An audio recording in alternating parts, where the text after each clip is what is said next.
अस्सलाम वालेकुम दोस्तों, कैसे हैं आप सब फ्रेंड्स। आज की इस वीडियो में मैं आप लोगों को बताऊंगा कि इंडिया में फैमिली वीज़ा स्टैंपिंग कराने के लिए वीएफएस सेंटर जाने से पहले आपको क्या क्या डॉक्यूमेंट अपने साथ में लेकर के जाना है, कैसे उसकी एक फाइल तैयार करनी है वीएफएस सेंटर जाने से पहले, जिससे आपका वीज़ा आसानी से स्टैंप हो जाए, आपको वीएफएस सेंटर में किसी तरीके की परेशानी का सामना ना करना पड़े। ये वीडियो देखने के बाद अगर आप इसी तरीके से अपनी फाइल तैयार करेंगे और तैयार करके वीएफएस सेंटर जाएंगे तो इंशाल्लाह वहां पर आपका 25 से 30 मिनट के अंदर पूरा काम कंप्लीट हो जाएगा और आपका वीजा भी आसानी से स्टैंप हो जाएगा। तो प्लीज आप लोग वीडियो में लास्ट तक बने रहिएगा। और दूसरी चीज, बहुत सारे लोगों का सवाल है कि मैंने अपना पूरा डॉक्यूमेंट और वीजा फी वीएफएस सेंटर में जमा कर दी है और तकरीबन 10 से 15 दिन हो गए हैं, हमारा वीजा अभी तक स्टैंप होकर के नहीं आया है। जब मैं ऑनलाइन उसको चेक करता हूं तो जिस तरीके से आप फोटो में देख सकते हैं, सिर्फ बारकोड और फोटो नजर आता है। A4 साइज का ग्रीन वाला वीजा हमें नहीं नजर आता है, अभी तक हमारा वीजा स्टैंप नहीं हुआ है। तो इसका क्या हल है? और बहुत सारे लोगों का सवाल यह भी है कि वीएफएस सेंटर की तरफ से मैसेज आ गया है कि हमारा पासपोर्ट बाई कोरियर डिस्पैच कर दिया गया है, लेकिन अभी तक 7 से 10 दिन कंप्लीट हो गए हैं, मेरा कोरियर नहीं आया है। तो इसका क्या हल है? तो इन सब पर भी मैं आप लोगों को पूरी डिटेल के साथ जानकारी दूंगा, तो प्लीज आप लोग वीडियो को लास्ट तक देखते रहिएगा। तो यहां पर सबसे पहले मैं मेन इंपॉर्टेंट चीज की बात कर लेता हूं कि आपको वीएफएस सेंटर जाने से पहले कैसे अपनी फाइल को रेडी करनी है, जिससे आपका वीजा जो लेट में स्टैंप होता है और जो आगे मुश्किलात होती है उससे आप बच सकें। तो सबसे पहले मैं आप लोगों को बता देना चाहता हूं, एग्जांपल के तौर पे अगर आपके 3 फैमिली का वीजा स्टैंप कराना है तो सबसे पहले आप तीनों लोगों का अलग अलग फाइल बना लें, बिल्कुल सेपरेट फाइल बना लें, और तीनों लोगों का passport size white background photo अच्छी क्वालिटी का कम से कम 3-3 फोटो आप अलग अलग खिंचवा करके तीनों फाइलों में अलग अलग रख लें।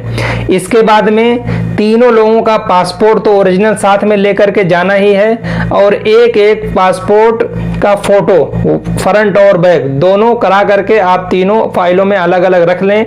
इसके बाद में जो आपको सऊदी अरबिया से बुला रहे हैं उनके इकामा की 3 फोटोकॉपी करा लें और तीनों फाइलों में अलग अलग रख लें।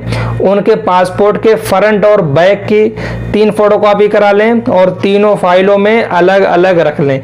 यहाँ पर एक चीज मैं आप लोगों को और बता देना चाहता हूँ कि जो सऊदी अरबिया जा रहे हैं फैमिली वीजा पे, उनके पासपोर्ट की वैलिडिटी कम से कम 6 महीना होनी जरूरी है।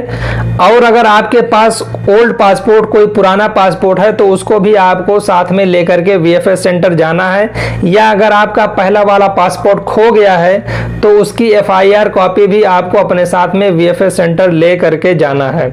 इसके बाद में जो अपॉइंटमेंट लेटर है उसकी भी 3 कॉपी आपको करा लेनी है और तीनों फाइलों में अलग अलग रख देनी है। इसके बाद जो आपने सऊदी अरबिया से वीजा अप्लाई किया था उसकी 3 कॉपी आप करा लें और तीनों फाइलों के अंदर एक एक कॉपी वीजा वाली कॉपी भी आप उसमें रख दें।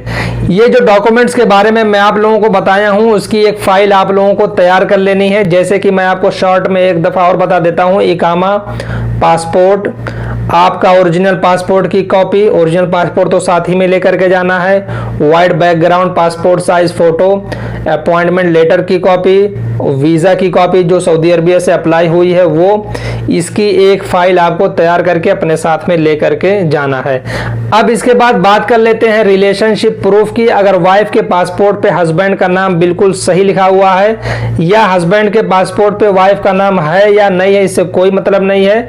अगर है तो अच्छी बात है, तो आपको एक्स्ट्रा रिलेशनशिप प्रूफ, निकाहनामा या मैरिज सर्टिफिकेट लेकर के जाने की जरूरत नहीं है, आपका वीजा आसानी से स्टैंप हो जाएगा। स्पेलिंग मिस्टेक को लेकर के बहुत सारे लोगों के मन में कंफ्यूजन है, तो मैं यहाँ पर आप लोगों को बता देना चाहता हूँ कि अगर कोई नेम एक्स्ट्रा जुड़ा हुआ है आपके पासपोर्ट में या टोटली एक नेम डिफरेंस है तो इस तरीके से आपका वीजा स्टैंप नहीं होगा। लेकिन अगर माइनर सी स्पेलिंग की मिस्टेक है, जैसे आपके पासपोर्ट पे आपके अम्मी का नाम शमीमा खातून KHATOON है और आपके अम्मी के पासपोर्ट पे जो उनका नाम लिखा हुआ है वो शमीमा KHATUN है, यानी डबल ओ की जगह पे यू है, तो इस तरीके की जो माइनर स्पेलिंग मिस्टेक है, अगर ऐसा प्रॉब्लम आपके साथ है तो आपका वीजा स्टैंप होगा 100%। लेकिन आपको इसके लिए कोर्ट से, जो आपके नजदीक में जो तहसील होता है जहां पर वकील लोग बैठते हैं सब, वहां से आप एक एफिडेविट बनवा लें। एफिडेविट बनवा करके लेकर के जब आप जाएंगे तो आपका वीजा 100% स्टैंप होगा। इसके बाद अगर हम फीस की बात करें कि पर पासपोर्ट कितनी फीस लगती है वीजा स्टैंपिंग के लिए, तो मैं यहां पर आप लोगों को बता देना चाहता हूं कि अपॉइंटमेंट लेटर में जो एग्जैक्ट फीस होती है वो 10,500 रुपए तकरीबन होती है। लेकिन उस फीस से 2 से 2,500 रुपए आपके एक्स्ट्रा लग जाते हैं। तो ये एवरेज आप मान के चलें कि 12 से 14,000 रुपए पर पासपोर्ट आपके लगने ही लगने हैं। तो आप पर पासपोर्ट तकरीबन 15,000 रुपए आप कैश लेकर के जाएं। अगर आप कैश लेकर के नहीं जाते हैं तो कार्ड से भी आप पेमेंट करा सकते हैं। इसके बाद में बात कर लेते हैं कि किन किन लोगों को वीएफएस सेंटर जाना है। तो मैं यहां पर आप लोगों को बता देना चाहता हूं कि जिन जिन लोगों का वीजा स्टैंप होना है, चाहे वो छोटे हों, बड़े हों, बच्चे हों, सबको वीएफएस सेंटर जाना होगा। लेकिन पासपोर्ट लेने के लिए, जब आपका वीजा स्टैंप हो जाए तो पासपोर्ट को रिसीव करने के लिए सबको जाने की जरूरत नहीं है। कोई भी एक फैमिली मेंबर या कोई भी थर्ड पर्सन को अगर आप भेज देंगे वो ओरिजिनल वाली रिसिप्ट और एक ऑथराइजेशन लेटर होता है, उसको फिलअप करके अगर आप उनको दे देंगे तो कोई भी थर्ड पर्सन आपका पासपोर्ट कलेक्ट कर सकता है। या अगर आप बाई कोरियर मंगाते हैं तो आपका पासपोर्ट बाई कोरियर आपके घर भेज दिया जाता है। लेकिन मैं यहाँ पर आपको सजेस्ट करूंगा कि बाई कोरियर अगर आप मंगाते हैं तो वीएफएस सेंटर वाले इसका अलग से 850 से लेकर के 1,000 रुपया पर पासपोर्ट वो लोग चार्ज करते हैं। और कोरियर भी आने में बहुत टाइम लग जाता है। हालांकि उन लोगों को ट्रैकिंग नंबर देना चाहिए, लेकिन ट्रैकिंग नंबर वो लोग नहीं देते हैं। सिर्फ आपको मैसेज एक आ जाता है कि आपका पासपोर्ट डिस्पैच कर दिया गया है। तो इसमें आप कुछ भी नहीं कर सकते, सिर्फ आप वेट कर सकते हैं। या तो आप उनको मेल करें कि हमारा पासपोर्ट अभी तक नहीं पहुंचा है, प्लीज आप हमें जो ट्रैकिंग नंबर है वो प्रोवाइड कर दीजिए। तो हो सकता हो कि वो आपको ट्रैकिंग नंबर दे दें। इस तरीके से आप अपना ट्रैकिंग नंबर से पासपोर्ट को ट्रैक कर सकते हैं कि मेरा पासपोर्ट कहां पहुंचा है। इसके अलावा भाई कोई सॉल्यूशन नहीं है, आपको सिर्फ वेट करना पड़ेगा।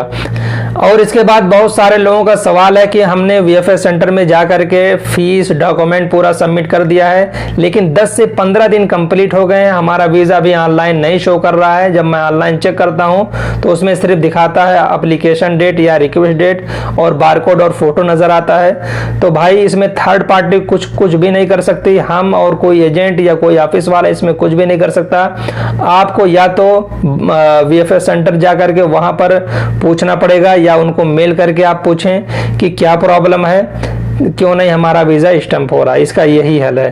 तो फैमिली वीजा स्टैंपिंग के लिए इंडिया में क्या पूरा प्रोसेस है, किस तरीके से आपका फैमिली वीजा स्टैंप होगा, ये वीडियो में मैं आप लोगों को पूरा कंप्लीट जानकारी दिया हूं। तो उम्मीद करता हूं वीडियो पसंद आई होगी। वीडियो देखने के लिए आपका बहुत बहुत शुक्रिया और इसी तरह की यूजफुल वीडियो को देखने के लिए चैनल को भी सब्सक्राइब कर लें। थैंक यू, जज़ाकल्लाह खैर।